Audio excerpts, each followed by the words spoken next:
Housewives of Potomac. So I'm going to give you what I got and get into it. So I'm not gonna go in chronological order. I'm gonna just skip around and y'all can figure it out and see what you like in betwixt. That's together. So we're gonna start with the Grand Dame, of course, Karen. She's going into her closet and trying to find her wedding dress because she wants her daughter to get a piece of her wedding dress for whenever she gets married. And I'm like, that's sentimental, that's really nice.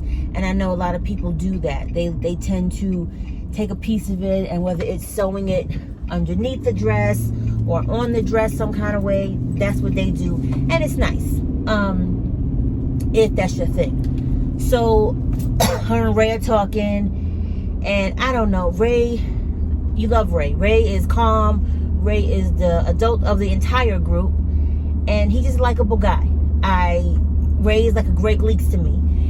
You know, he's never over the top. He's never above and beyond. He ain't in women's business. Ray is just Ray. And at that age, you got to be just you.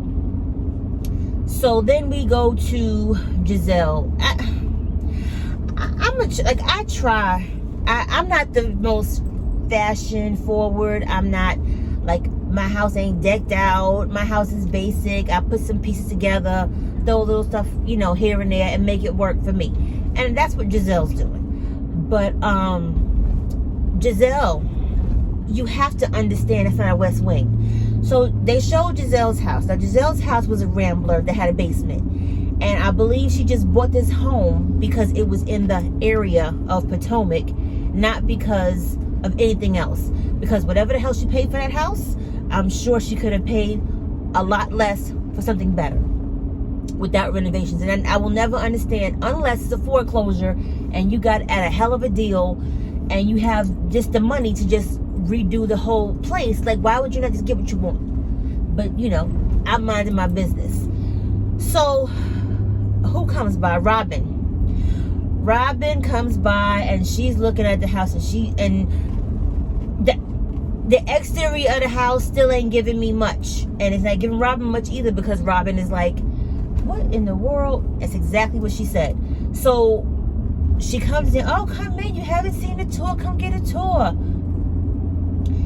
So she has the whole first level home goods base, and her basement is no longer her bedroom / glam room.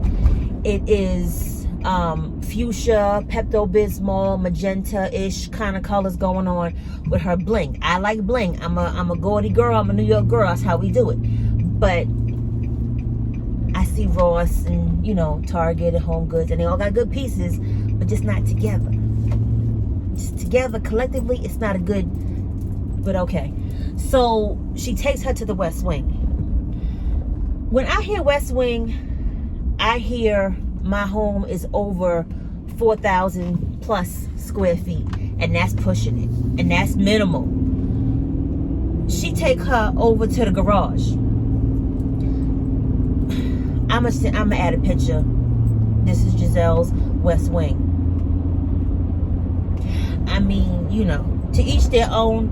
It looks like an attached house that they had on Facebook Market Share.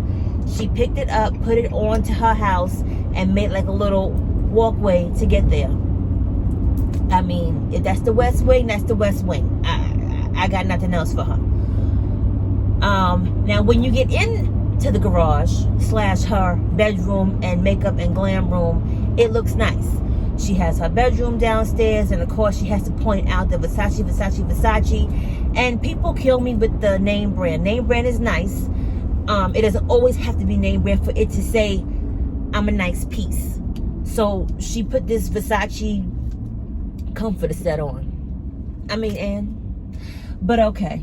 Then she takes her upstairs, and she has, like, you know, her clothes and her shoes and her bags.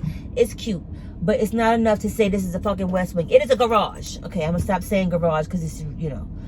And then we see that Robin is going through some issues. Of course, her and Juan ain't married yet. They ain't gonna get married. They're not gonna get married. Juan just gave her the ring and shut her the fuck up. Because Juan is, what they've been doing was working, and he not gonna do no better. And she don't expect no better because he ain't been no better.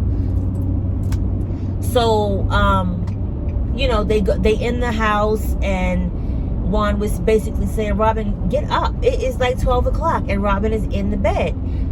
This is during the pandemic, so we know in the beginning of the pandemic, and I'm going to just break off real quick. In the beginning of the pandemic, everybody was just like, oh, I'm enjoying working from home. I'm enjoying not having to go in the office and still getting paid. Like, I'm enjoying this whole lifestyle. I think Robin hasn't come out of that lifestyle yet, so it's hard for her to get up. And he made a comment that she doesn't get up till 12, 1, 2 o'clock, and she does DoorDash or Grubhub basically to get the kids food. Chick-fil-A for breakfast every day and lunch. And it's a telling point about Robin, and because Robin doesn't have a job. Flipping houses clearly was at a halt or a standstill during the pandemic, so what could she do? And then her hat line, that's online, so what are you really talking about? So it seems like she has fallen into a depression and maybe can't get out of the funk. So she is just in the bed all day, every day, and just stays there until the afternoon, which is it's sad, because depression, mental illness is real. It's not a game. I'm not going to joke about that, because it is very real. And although I don't understand depression, from what I hear of it, it's nothing you can do. It's like you are literally stuck, and you are just stuck in that mode. You are stuck in that way, and you cannot physically get out of bed or get out of the funk until your body says otherwise. So she just is in the bed. So we'll see how that plays out, as the story progresses. Then we go to Wendy, and Wendy got her new body. She got her, she told me, oh, I got my titties out. I got my titties done. Wendy know good and damn well when the doctor was pinching and touching her stomach, your titties ain't down to your stomach. We know you got your stomach done, and that's fine. You can do that. And she got a little booty, because Wendy didn't have booty. So she got her body done, which is fine. As Wendy, she got the money. She got the class, so she could do it. And then they introduced Mia. Mia is Karen's friend, and they went to Wendy's house, and Wendy lived far. She's past Baltimore, kind of like as you going to Delaware, and that's far from Potomac. I'm telling you that right now, because I live in the same DMV area, and that's far. And Mia is messy off the gate. Off the rip, Mia is messy. So they come to the house where, what is her name? Wendy was doing like a nude interlude party, basically introducing her boobs, her stomach, and her ass to the girls. And Mia reveals at the dinner how she had her clit done, her cheeks done, her face done, her legs, her eye, she had everything done. Mia gave them every piece of her business within 10 minutes of knowing her. Mia couldn't even tell you how far apart in age her husband were. Like, Mia, I will never understand how people don't know the age difference between you and your spouse. You've been married for a long time. Like, somebody says, oh, how far apart and you and my husband Tommy? Oh, we're 11 years apart. How is that rocket science? How do you not know? It's just like that. I don't understand it. So they looking at her crazy, because she's like, oh, where what did she say? I'm trying to think, I can't think of the number she said, but the math didn't equal out to her age. And they was like, so if you did this and that makes you this. And she goes, oh yeah, girl, I don't know. You can't be messy and can't add at the same damn time. That'll go together. But whatever. What's the Candace, and Chris. Candace is acting. Candace is doing music.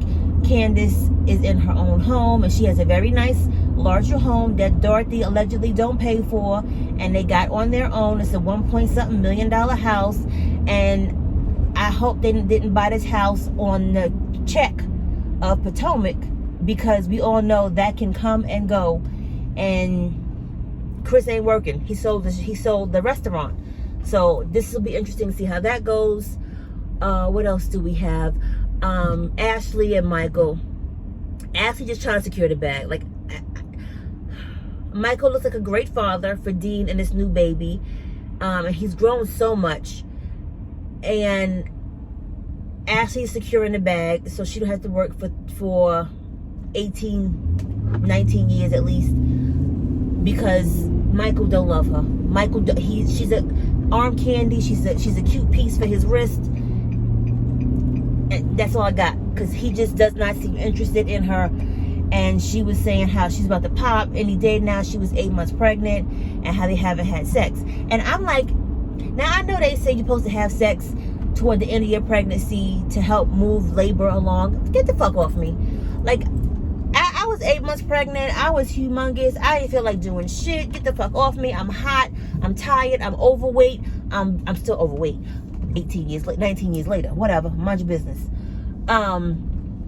And it's just a lot. It's just like, why would he expect you to have sex? I mean, men will have to get over it, because you still have that 6-week recovery time. But then Ashley alluded to the fact that she uses her mouth, because that's not broken, and she has other holes. And I'm like, girl, like, you sound good and crazy. But you know, that ain't my business, and whatever makes it work for you and yours, it works. What else we got? I think that was it. So it was a nice little introduction to everybody. So, you know, Ashley and Mia's husband seems like he's a really nice, down-to-earth guy. Like, he doesn't seem like he's pompous or arrogant.